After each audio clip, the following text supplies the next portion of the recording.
Story short, it became mainstream this year to clown on these guys. Even their own friends in the comedy world don't respect them, and have actually comfortably joked about how corny they all are all year without consequence. I mean, just last week, the comedian Nick Mullen was on Skankfest in New Orleans, speaking about a recent conversation he had with Tony Hinchcliffe, where he essentially tried to tell Tony in the nicest way possible that him and all his comedy goons have ruined the city of Austin. Also, just a side note, I believe they ruined it, right?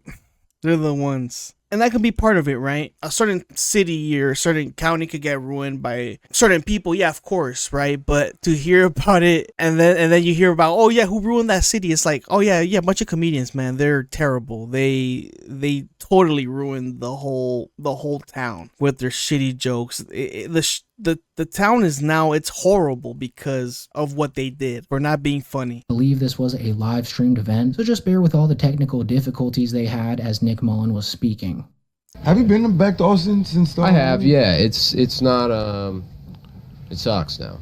I saw Tony Hinchcliffe the other day, and I was trying to say that to him in a nice way. Yeah. You know, and I'm like, yeah, you know, it was a cheap, fun town. He's like, yes, totally. It's an awesome place. I'm like, no, I'm saying. Tony's like, totally. When I came here, it was so fun. It was the most funnest place I've been since LA. You don't think everybody's gonna say that after they freaking moved from LA to Texas? I think it was. It was cool. I mean, it was a cheap place to live, and he's like, greatest place on earth. Love it. I'm like, yeah, but it's different now. In a better way. It improved. Yeah. It got stronger. Yeah, I'm like, all right. Nick Mullen's a weird guy.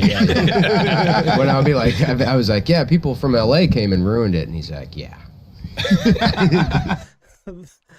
Which is funny is like speaking about the people that came from LA, which is Tony. Everybody that came from LA moved to Texas because of who? That one person, that one muscular man, that man that loves hunting deer. You know, Joe Rogan. We all did it for him. And then, what is Tony trying to say? Like, yeah, but besides me, I was still making the city great, right? But then when these other weirdos came in, they made it even worse. It's like, I think some of the locals might say that you messed it up because you brought in some people in here, right? I mean, like, come on, let's be honest. Comedians, people that try to be comics, comedians, a weird bunch. Let's just be honest about that, right? Where did you move from? That is the funny thing though about like the LA comics that moved to Austin, and they're like they want to get away from LA, but it's like you've now turned this into You turned that into you turned it into LA with no ocean. Yeah, right. Yeah, and demanding bums. So as you just heard there, Tony Hinchcliffe was completely oblivious to the fact that Nick Mullen was referring to him in that convo, which seems to perfectly encapsulate one of the reasons why people have begun bashing on these guys so much more recently. Like, it's one thing to platform some of the worst comedians alive, but what makes the whole thing so much worse is that they actually think that they're blessing the comedy world somehow, and that all the criticism they get is from people who are just jealous of their success. Your identity gets too wrapped up in conflict, and it's just like super unhealthy. Well, we know people our age who are still doing that shit. Of course. Comics. Mark Maron, don't say it. I mean, I don't get it. You know, I'm like, I don't know. I get it. He's sad. Yeah. It's like, you're all the same age. Mark Maron is also probably the same age as you, Joe Rogan, right? And Brian Callen as well. Y'all are some old ass MFers that just like to complain a lot. And look, we're here for it, right? Like, hey, that's allowed. Go ahead, complain. You're gonna complain about how LA was bad and now how Texas is good. Go ahead and do it. Just do it. You know, nobody's saying anything else. But the thing is that you're gonna bring in the same amount of problems to Texas. And, you know what I'm saying? It's like deja vu, as they like to say, maybe. Maybe I'm wrong. He's sad. He wants other people to hurt. That's what it is. It's just not charitable. It's also, he's pathologically jealous. Like, sure, they're successful. Joe Rogan saying that Mark Maron is pathologically jealous of who? Rogan? Of who? Of Callen? Of who? Of which successful Texas comedian is he talking about? Mark Maron. I think just the thing about with Mark Maron, like I've said before, is that Mark Maron is just like another old dude who likes to just talk shit and likes to get a rise out of people, right? For sure, he's not trying to get anybody into a fight. Like you think that Mark Maron wants to fight Joe Rogan for like the bragging rights of comedy or something like that? No, man. Like Mark Maron just says it so he can get attention, like everybody else, right? Like, and their finances haven't taken a hit this year, but just because they capitalized on the lowest mouth-breathing section of society doesn't really make them the comedy gods that they think they are. It's almost like they all believe that their financial success correlates to their comedic ability, but it really doesn't. The only people that treat them like innovators are the same people who think yelling slurs. Well,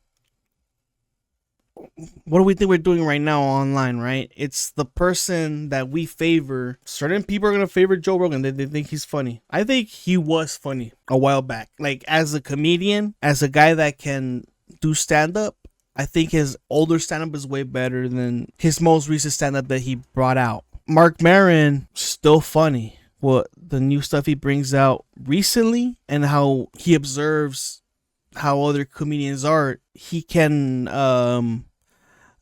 pinpoint certain problems, but it's also funny because it's true. It's like that certain thing, right? But Joe takes it as like, you're just making fun of me and you're making fun of my friends, but you gotta understand that that's how the internet also sees it as, right? They'll take it that certain way. That's the beauty about it.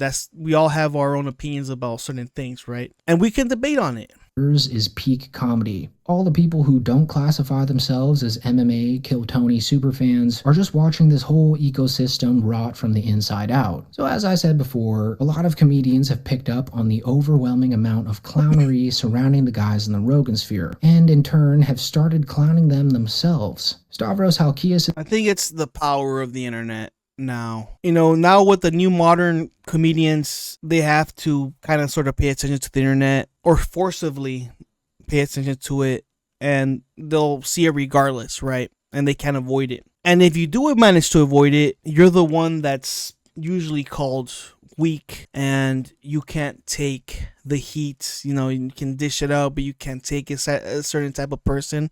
His podcast, for example, has become a haven for making fun of the Rogansphere, because if there's a funny joke to be said, it will be said. And Stavros doesn't really save anyone from getting dunked on. I mean, just the other day, a guy who's friends with all the hacks in the Roganverse, Joe List, openly mocked Andrew Schultz and the really exaggerated fake laugh that he does on Flagrant, which was quite possibly the most accurate impression of the year. The thing about the laugh is that everybody knows that. That's what they call like meta, right? That's some meta stuff right there. There's certainly no shortage of white guys talking like black people. Yeah. That's true. That is true. You talking about Andrew Schultz? Podcasters.